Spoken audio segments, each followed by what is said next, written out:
Hi guys! Ano ba yung mga goal natin? Bakit tayo nag-turn on sa ating mga ng professional mode? Diba? Alam ko, kung di man tayo parehas ng pagkakaintindi, ay isa lang yung goal natin. Yung makuha or makasahod at yung followers natin maging loyal or manood sa iyo. Yun ang mga focus natin.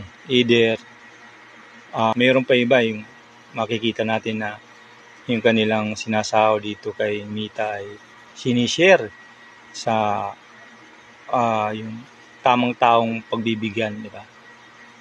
Yun po yung ibang mga goal. Kaya tayo, huwag natin kakalimutan kung nag-umpisa na po tayo, huwag natin kalimutan yung goal natin, bakit natin ituloy-tuloy ito. Hininto man nyo at sana balikan pa rin natin para ituloy-tuloy nyo pa rin. Diba? Kasi sayang. Kaya pa natin nyo. I-continue lang po yung goal nyo na mag-download ng Reels, mag-engage, mag-comment, at mag-share. Kaya share and like and follow para updated ka. Salamat!